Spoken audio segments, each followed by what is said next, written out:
أعوذ بالله من الشيطان الرجيم. براءة من الله ورسوله إلى الذين عاهدتم من المشركين فسيحوا في الأرض 4 أشهر واعلموا أنكم غير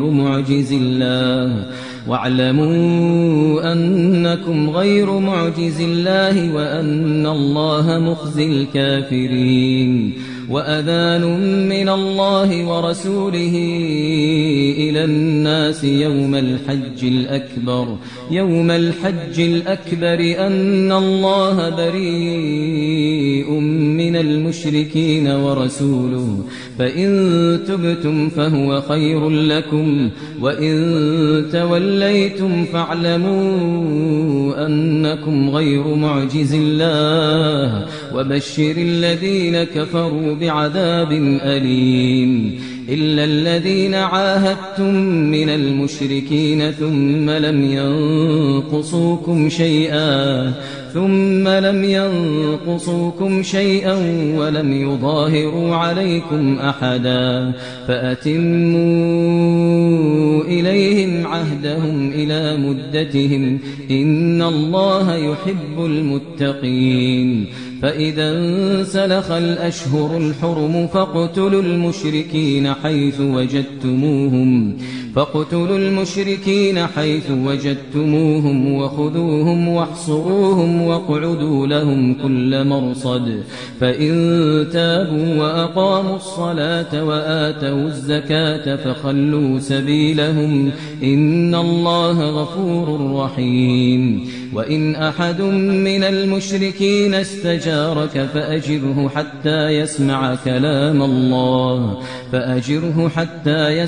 كلام الله ثم أبلغه مأمنه ذلك بأنهم قوم لا يعلمون. كيف يكون للمشركين عهد عند الله وعند رسوله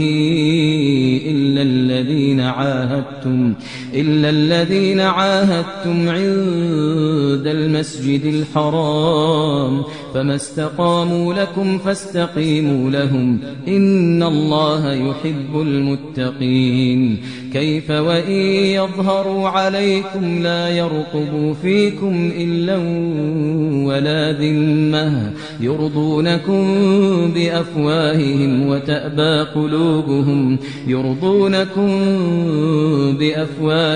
وتأبى قلوبهم وأكثرهم فاسقون. اشتروا بآيات الله ثمنا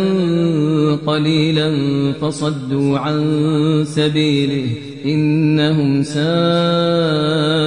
ما كانوا يعملون. لا يرقبون في مؤمن إلا ولا ذمة وأولئك هم المعتدون. فإن تابوا وأقاموا الصلاة وآتوا الزكاة فإخوانكم في الدين ونفصل الآيات لقوم يعلمون. وإن نكثوا أيمانهم من بعد عهدهم وطعنوا في دينكم فقاتلوا أئمة الكفر إنهم لا أيمان لهم لعلهم ينتهون. ألا تقاتلون قوما نكثوا أيمانهم وهموا بإخراج الرسول وهم بدؤوكم أول مرة أتخشونهم فالله أحق أن تخشوه إن كنتم مؤمنين. قاتلوهم يعذبهم الله بأيديكم ويخزهم وينصركم عليهم ويشفي صدور قوم مؤمنين ويذهب غيظ قلوبهم ويتوب الله على من يشاء والله عليم حكيم. أم حسبتم أن تتركوا ولما يعلم الله الذين جاهدوا منكم ولم يتخذوا من دون الله ولا رسوله ولا المؤمنين وليجة والله خبير بما تعملون ما كان للمشركين أن يعمروا مساجد الله شاهدين على أنفسهم بالكفر أولئك حبطت أعمالهم وفي النار هم خالدون إنما يعمر مساجد الله من آمن بالله واليوم الآخر وأقام الصلاة وآتى الزكاة ولم يخش إلا الله فعسى أولئك أن يكونوا من المهتدين أجعلتم سقاية الحاج وعمارة المسجد الحرام كمن آمن بالله واليوم الآخر وجاهد في سبيل الله لا يستوون عند الله والله لا يهدي القوم الظالمين الذين آمنوا وهاجروا وجاهدوا في سبيل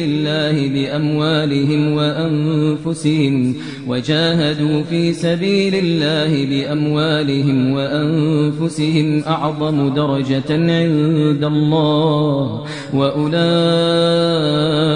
هم الفائزون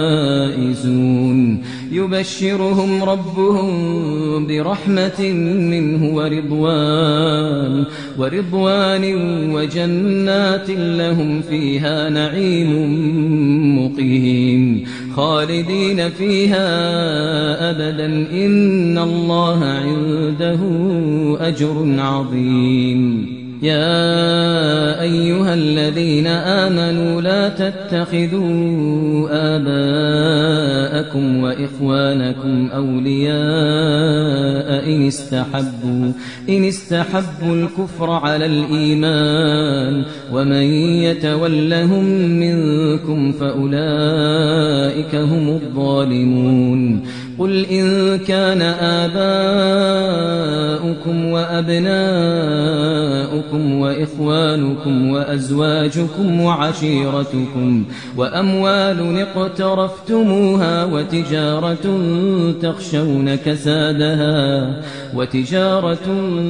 تخشون كسادها ومساكن ترضونها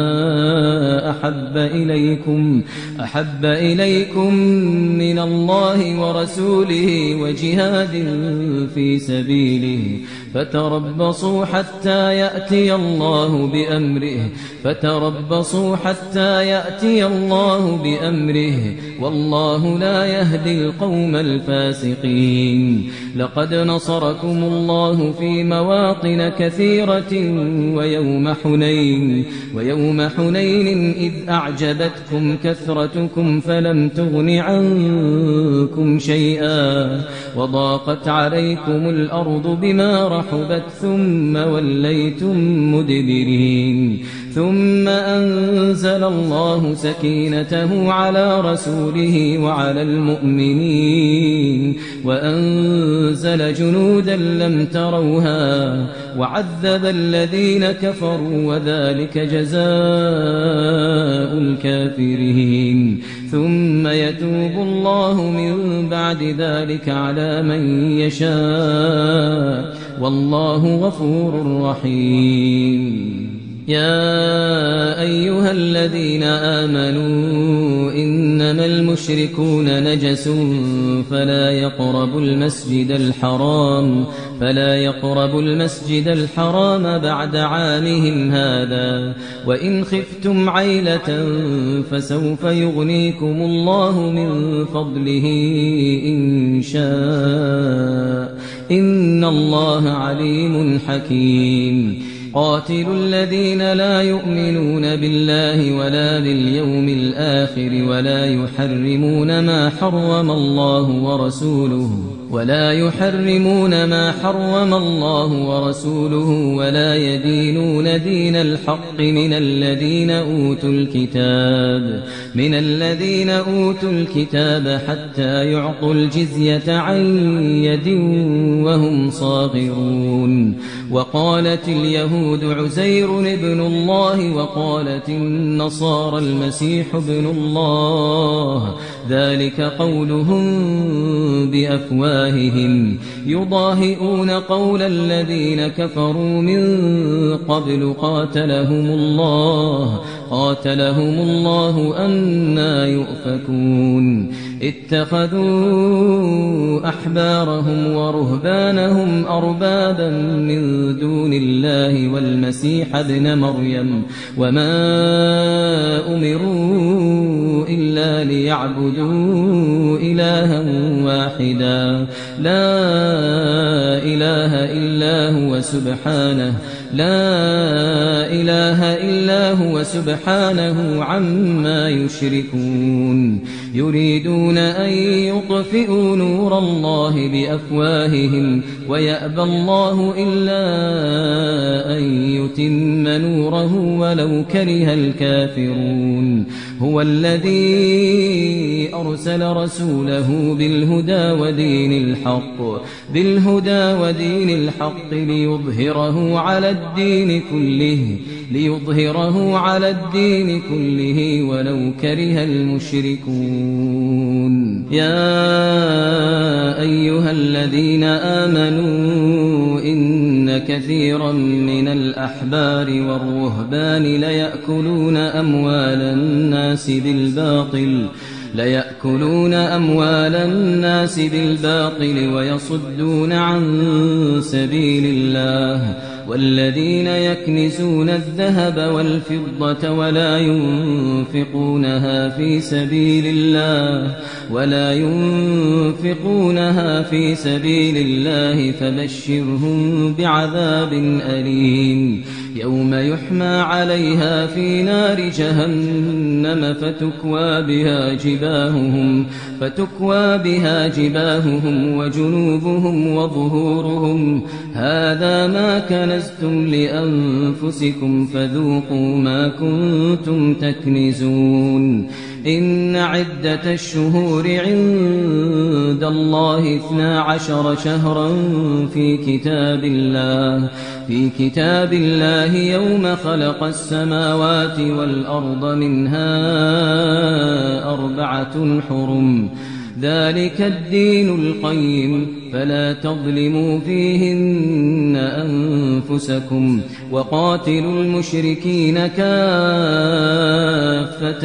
كما يقاتلونكم كافة واعلموا أن الله مع المتقين. إنما النسيء زيادة في الكفر يضل به الذين كفروا يحلونه عاما ويحرمونه عاما ليواطئوا عدة ما حرم الله فيحلوا ما حرم الله. زين لهم سوء أعمالهم والله لا يهدي القوم الكافرين. يا أيها الذين آمنوا ما لكم إذا قيل لكم انفروا في سبيل الله اثاقلتم إلى الأرض أرضيتم بالحياة الدنيا من الآخرة فما متاع الحياة الدنيا في الآخرة إلا قليل. إلا تنفروا يعذبكم عذابا أليما ويستبدل قوما غيركم ولا تضروه شيئا والله على كل شيء قدير. إلا تنصروه فقد نصره الله إذ أخرجه الذين كفروا ثاني اثنين إذ هما في الغار إذ يقول لصاحبه لا تحزن إن الله معنا فأنزل الله سكينته عليه وأيده بجنود لم تروها وجعل كلمة الذين كفروا السفلى وكلمة الله هي العليا والله عزيز حكيم انفروا خفافا وثقالا وجاهدوا بأموالكم وأنفسكم في سبيل الله ذلكم خير لكم إن كنتم تعلمون لو كان عرضا قريبا وسفرا قاصدا لاتبعوك ولكن بعدت عليهم الشقة وسيحلفون بالله لو استطعنا لخرجنا معكم يهلكون أنفسهم والله يعلم إنهم لكاذبون عفى الله عنك لما أذنت لهم حتى يتبين لك الذين صدقوا وتعلم الكاذبين لا يستأذنك الذين يؤمنون بالله واليوم الآخر أن يجاهدوا بأموالهم وأنفسهم والله عليم بالمتقين إنما يستأذنك الذين لا يؤمنون بالله واليوم الآخر وارتابت قلوبهم فهم في ريبهم يترددون ولو أرادوا الخروج لأعدوا له عدة ولكن كره الله بعاثهم فثبطهم وقيل اقعدوا مع القاعدين لو خرجوا فيكم ما زادوكم إلا خبالا ولأوضعوا خلالكم يبغونكم الفتنة وفيكم سماعون لهم والله عليم بالظالمين لقد ابتغوا الفتنة من قبل وقلبوا لك الأمور حتى جاء الحق وظهر أمر الله وهم كارهون ومنهم من يقول ائذن لي ولا تفتني ألا في الفتنة سقطوا وإن جهنم لمحيطة بالكافرين إن تصبك حسنة تسؤهم وإن تصبك مصيبة يقولوا قد أخذنا أمرنا من قبل ويتولوا وهم فرحون قل لن يصيبنا إلا ما كتب الله لنا هو مولانا وعلى الله فليتوكل المؤمنون قل هل تربصون بنا إلا إحدى الحسنيين عنه نتربص بكم أن يصيبكم الله بعذاب من عنده أو بأيدينا فتربصوا إنا معكم متربصون قل أنفقوا طوعا أو كرها لن يتقبل منكم إنكم كنتم قوما فاسقين وما منعهم أن تقبل منهم نفقاتهم إلا أنهم كفروا بالله وبرسوله ولا يأتون الصلاة إلا وهم كسالى ولا ينفقون إلا وهم كارهون فلا تعجبك أموالهم ولا أولادهم إنما يريد الله ليعذبهم بها في الحياة الدنيا وتزهق أنفسهم وهم كافرون ويحلفون بالله إنهم لمنكم وما هم منكم ولكنهم قوم يفرقون لو يجدون ملجأ أو مغارات أو مدخلا لولوا إليه وهم يجمحون ومنهم من يلمزك في الصدقات فإن أعطوا منها رضوا وإن لم يعطوا منها إذا هم يسخطون ولو أنهم رضوا ما آتاهم الله ورسوله وقالوا حسبنا الله سيؤتينا الله من فضله ورسوله إنا إلى الله راغبون إنما الصدقات للفقراء والمساكين والعاملين عليها والمؤلفة قلوبهم وفي الرقاب والغارمين وفي سبيل الله وابن السبيل فريضة من الله والله عليم حكيم ومنهم الذين يؤذون النبي ويقولون هو أذن قل أذن خير لكم يؤمن بالله ويؤمن للمؤمنين ورحمة للذين آمنوا منكم والذين يؤذون رسول الله لهم عذاب أليم يحلفون بالله لكم ليرضوكم والله ورسوله أحق أن يرضوه إن كانوا مؤمنين ألم يعلموا أنه من يحادد الله ورسوله فأن له نار جهنم خالدا فيها ذلك الخزي العظيم يحذر المنافقون أن تنزل عليهم سورة تنبئهم بما في قلوبهم قل استهزئوا إن الله مخرج ما تحذرون ولئن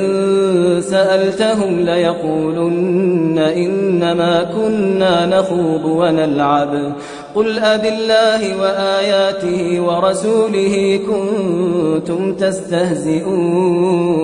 لا تعتذروا قد كفرتم بعد إيمانكم إن نعف عن طائفة منكم نعذب طائفة بأنهم كانوا مجرمين المنافقون والمنافقات بعضهم من بعض يأمرون بالمنكر وينهون عن المعروف ويقبضون أيديهم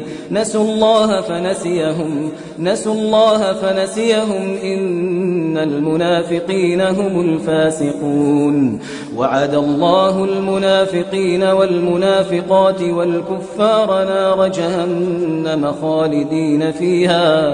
هي حسبهم ولعنهم الله ولهم عذاب مقيم كالذين من قبلكم كانوا أشد منكم قوة وأكثر أموالا وأولادا فاستمتعوا بخلاقهم فاستمتعتم بخلاقكم كما استمتع الذين من قبلكم بخلاقهم وخذتم كالذي خاضوا أولئك حبطت أعمالهم في الدنيا والآخرة وأولئك هم الخاسرون ألم يأتهم نبأ الذين من قبلهم قوم نوح وعاد وثمود وقوم إبراهيم وأصحاب مدين والمؤتفكات أتتهم رسلهم بالبينات فما كان الله ليظلمهم ولكن كانوا أنفسهم يظلمون والمؤمنون والمؤمنات بعضهم أولياء بعض يأمرون بالمعروف وينهون عن المنكر ويقيمون الصلاة ويؤتون الزكاة ويطيعون الله ورسوله أولئك سيرحمهم الله إن الله عزيز حكيم. وعد الله المؤمنين والمؤمنات جنات تجري من تحتها الأنهار خالدين فيها ومساكن طيبة في جنات عدن ورضوان من الله أكبر ذلك هو الفوز العظيم. يا أيها النبي جاهد الكفار والمنافقين واغلظ عليهم ومأواهم جهنم وبئس المصير. يحلفون بالله ما قالوا ولقد قالوا كلمة الكفر وكفروا بعد إسلامهم وهموا بما لم ينالوا وما نقموا إلا أن أغناهم الله ورسوله من فضله فإن يتوبوا يك خيرا لهم وإن يتولوا يعذبهم الله عذابا أليما في الدنيا والآخرة وما لهم في الأرض من ولي ولا نصير. ومنهم من عاهد الله لئن آتانا من فضله لنصدقن ولنكونن من الصالحين فلما آتاهم من فضله بخلوا به وتولوا وهم معرضون فأعقبهم نفاقا في قلوبهم إلى يوم يلقونه بما أخلفوا الله ما وعدوه وبما كانوا يكذبون. ألم يعلموا أن الله يعلم سرهم ونجواهم وأن الله علام الغيوب. الذين يلمزون المطوعين من المؤمنين في الصدقات والذين لا يجدون إلا جهدهم فيسخرون منهم سخر الله منهم ولهم عذاب أليم. استغفر لهم أو لا تستغفر لهم إن تستغفر لهم 70 مرة فلن يغفر الله لهم ذلك بأنهم كفروا بالله ورسوله والله لا يهدي القوم الفاسقين. فرح المخلفون بمقعدهم خلاف رسول الله وكرهوا أن يجاهدوا بأموالهم وأنفسهم في سبيل الله وقالوا لا تنفروا في الحر قل نار جهنم أشد حرا لو كانوا يفقهون فليضحكوا قليلا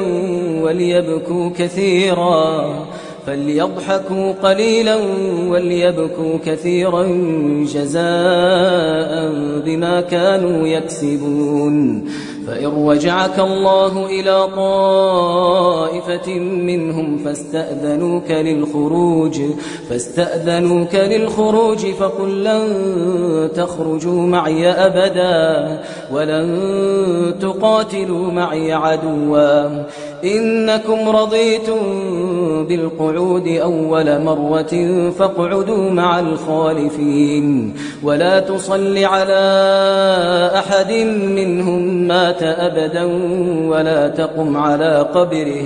إنهم كفروا بالله ورسوله وماتوا وهم فاسقون. ولا تعجبك أموالهم وأولادهم إنما يريد الله أن يعذبهم بها في الدنيا وتزهق أنفسهم وهم كافرون. وإذا أنزلت سورة أن آمنوا بالله وجاهدوا مع رسوله استأذنك أولو الطول منهم وقالوا ذرنا نكن مع القاعدين رضوا بأن يكونوا مع الخوالف وطبع على قلوبهم فهم لا يفقهون لكن الرسول والذين آمنوا معه جاهدوا بأموالهم وأنفسهم وأولئك لهم الخيرات وأولئك هم المفلحون أعد الله لهم جنات تجري من تحتها الأنهار خالدين فيها ذلك الفوز العظيم وجاء المعذرون من الأعراب ليؤذن لهم وقعد الذين كذبوا الله ورسوله سيصيب الذين كفروا منهم عذاب أليم ليس على الضعفاء ولا على المرضى ولا على الذين لا يجدون ما ينفقون حرج إذا نصحوا لله ورسوله ما على المحسنين من سبيل والله غفور رحيم ولا على الذين إذا ما أتوك لتحملهم قلت لا أجد ما أحملكم عليه تولوا وأعينهم تفيض من الدمع حزنا ألا يجدوا ما ينفقون إنما السبيل على الذين يستأذنونك وهم أغنياء رضوا بأن يكونوا مع الخوالف وطبع الله على قلوبهم فهم لا يعلمون يعتذرون إليكم إذا رجعتم إليهم قل لا تعتذروا لن نؤمن لكم قد نبأنا الله من أخباركم وسيرى الله عملكم ورسوله ثم تردون إلى عالم الغيب والشهادة فينبئكم بما كنتم تعملون سيحلفون بالله لكم إذا انقلبتم إليهم لتعرضوا عنهم فأعرضوا عنهم إنهم رجس ومأواهم جهنم جزاء بما كانوا يكسبون يحلفون لكم لترضوا عنهم فإن ترضوا عنهم فإن الله لا يرضى عن القوم الفاسقين الأعراب أشد كفرا ونفاقا وأجدر ألا يعلموا حدود ما أنزل الله على رسوله والله عليم حكيم ومن الأعراب من يتخذ ما ينفق مغرما ويتربص بكم الدوائر عليهم دائرة السوء والله سميع عليم ومن الأعراب من يؤمن بالله واليوم الآخر ويتخذ ما ينفق قربات عند الله وصلوات الرسول ألا إنها قربة لهم سيدخلهم الله في رحمته إن الله غفور رحيم والسابقون الأولون من المهاجرين والأنصار والذين اتبعوهم بإحسان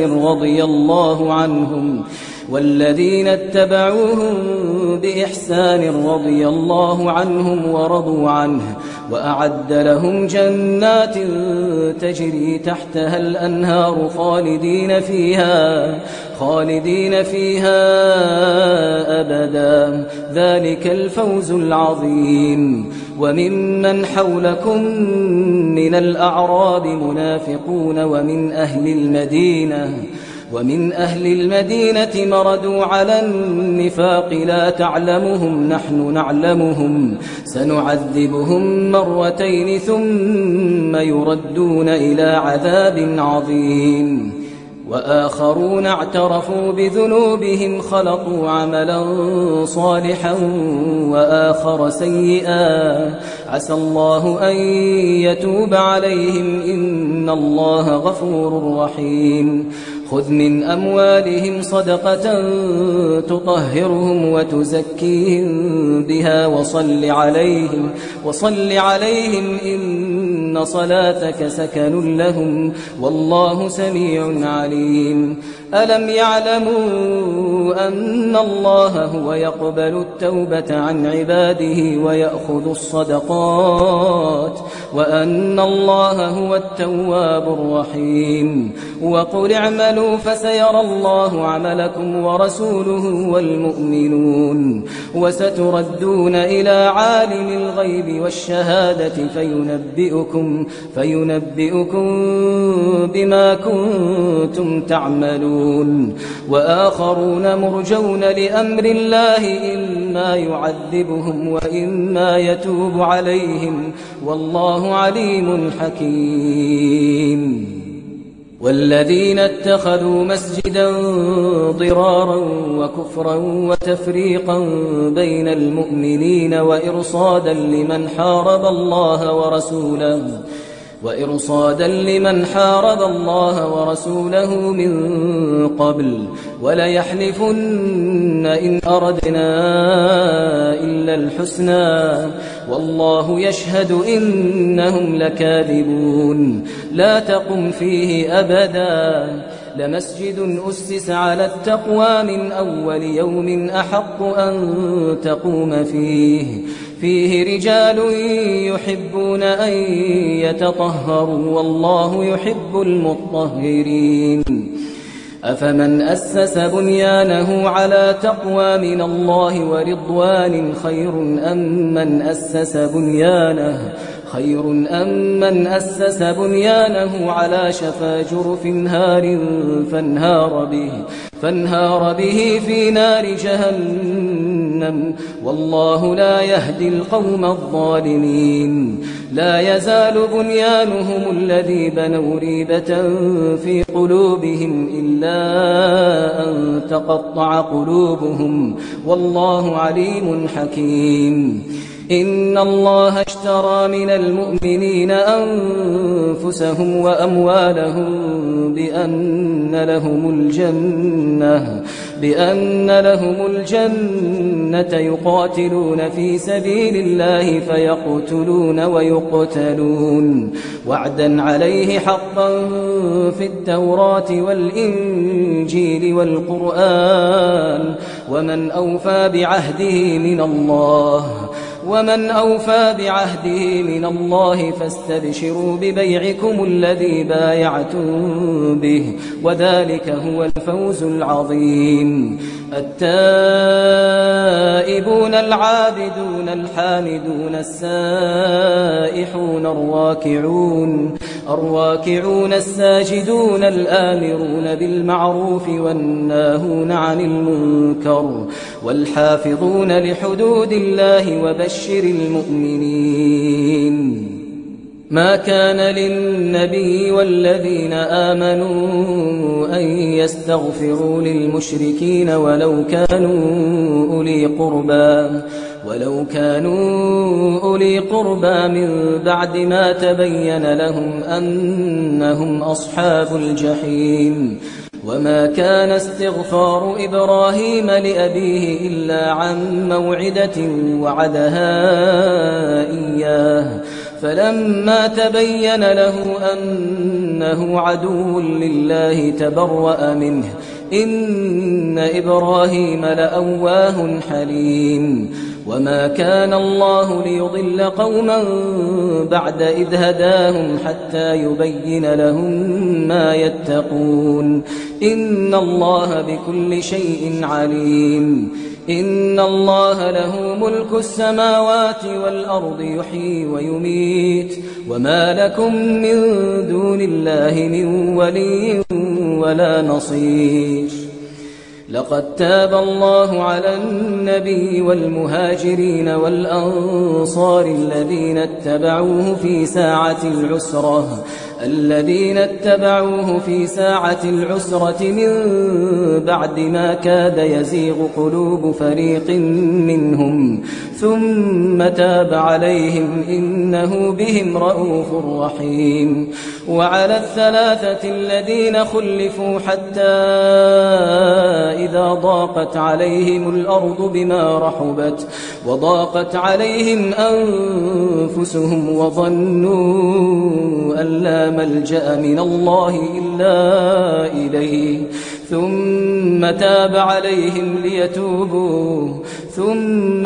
عليهم ليتوبوا إن الله هو التواب الرحيم. يا أيها الذين آمنوا اتقوا الله وكونوا مع الصادقين. ما كان لأهل المدينة ومن حولهم من الأعراب أن يتخلفوا عن رسول الله ولا يرغبوا بأنفسهم عن نفسه ذلك بأنهم لا يصيبهم ظمأ ولا نصب ولا مخمصة في سبيل الله ولا يطؤون موطئا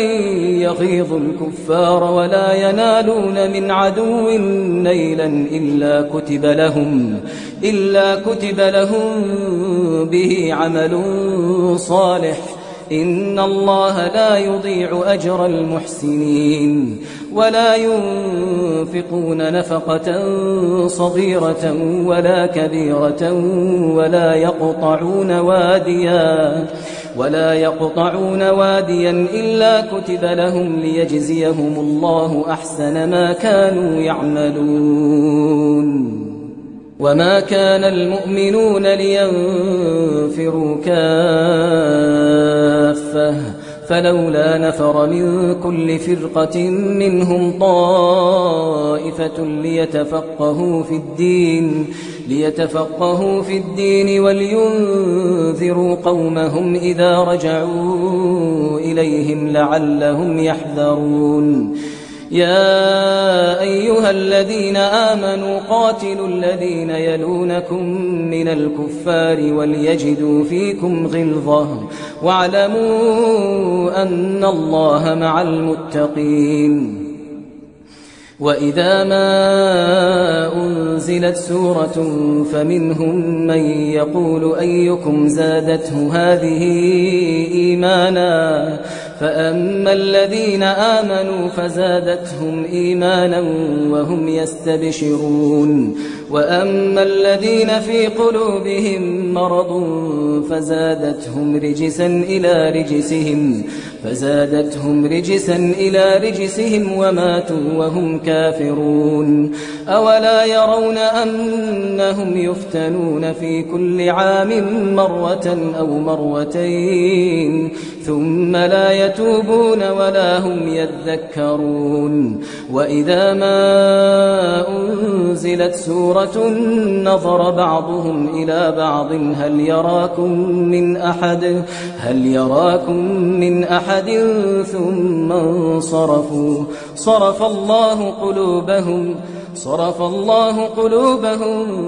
بأنهم قوم لا يفقهون. لقد جاءكم رسول من أنفسكم عزيز عليه ما عنتم حريص عليكم بالمؤمنين رؤوف رحيم. فإن تولوا فقل حسبي الله لا إله إلا هو عليه توكلت وهو رب العرش العظيم.